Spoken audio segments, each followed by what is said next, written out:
चलिए बढ़ते हैं कहानी की ओर। जलियांवाला बाग बलिदानियों की याद। बहुत बढ़िया।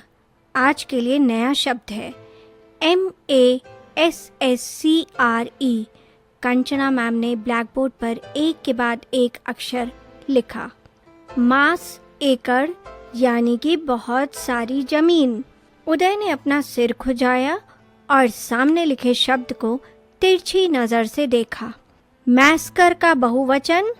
निवी हंसी। वह क्लास की फैशनिस्टा थी।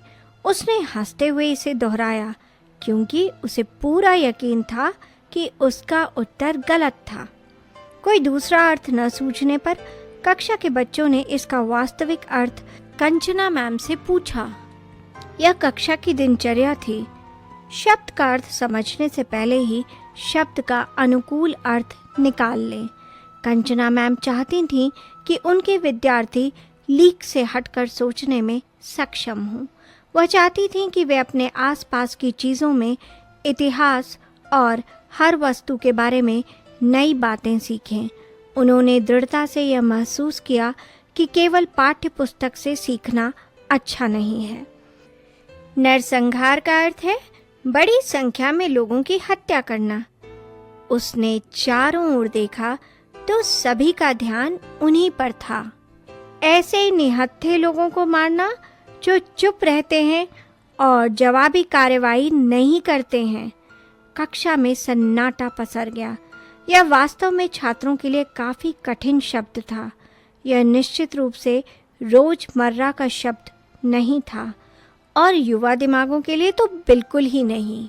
लेकिन कोई इस तरह से हत्या क्यों करेगा? यह अमानवीय और अनैतिक है। सचदेव शब्द की विशालता से उबरने वाला पहला छात्र था। सच है सचदेव, लेकिन वास्तविक जीवन में ऐसी घटनाएं होती रहती हैं।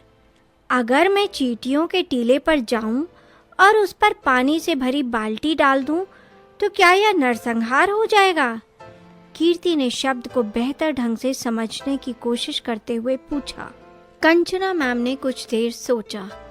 तकनीकी रूप से हाँ, तुम इसे ऐसा कह सकते हो, लेकिन आमतौर पर जानवरों, कीड़ों और फूलों के लिए भी हम कसाई या वध शब्द का इस्तेमाल करते हैं।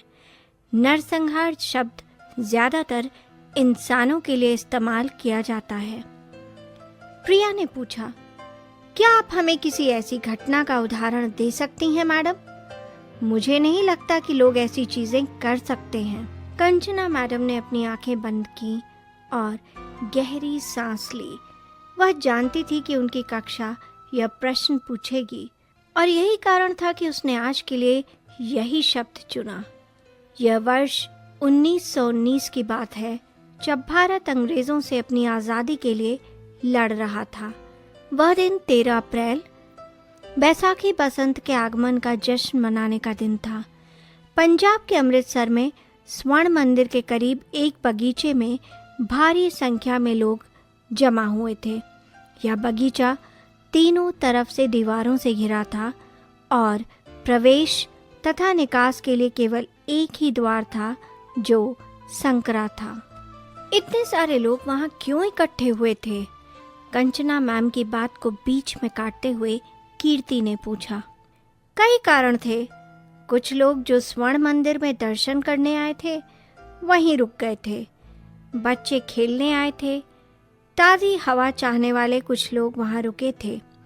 कुछ लोग पिकनिक पर थे।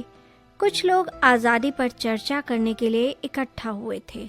2 स्वतंत्रता संघर्ष सेनानियों कीचलू और सत्यपाल की गिरफ्तारी के खिलाफ कुछ लोग शांतिपूर्वक विरोध प्रदर्शन करने के लिए आए थे। यह मैदान जहां लोग एकत्र हुए थे वह जलियांवाला बाग था।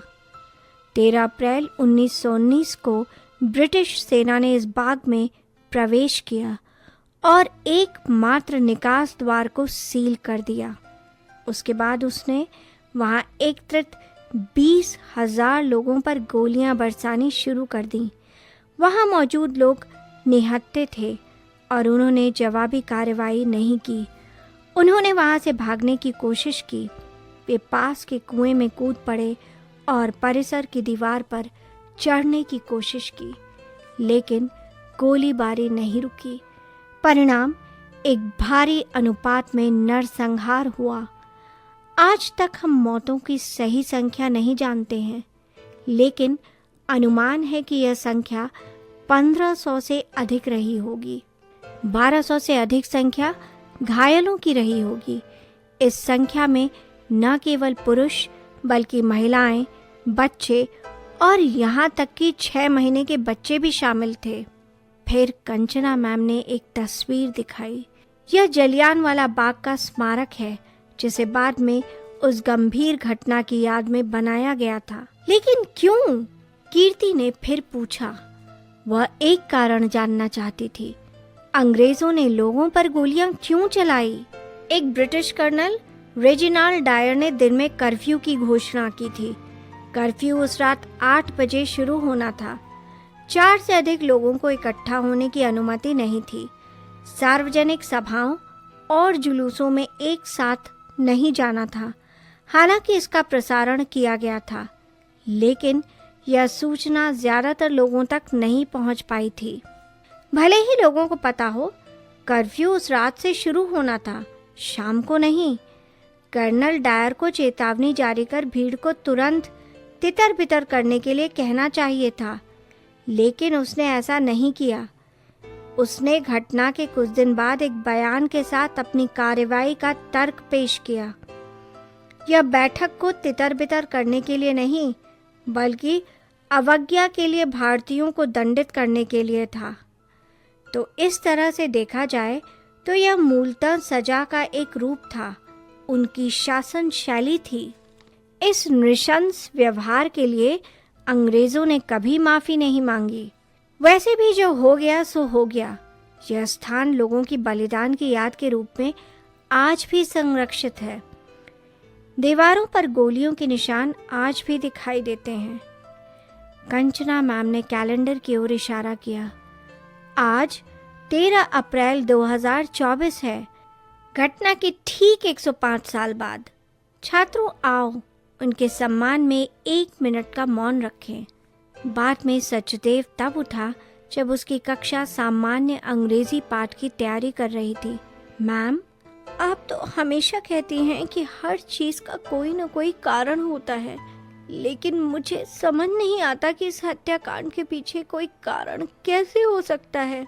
यह सवाल पूछते समय सचदेव की आवाज भर्रा गई और उसकी आंखों से लगातार आंसू बह रहे थे।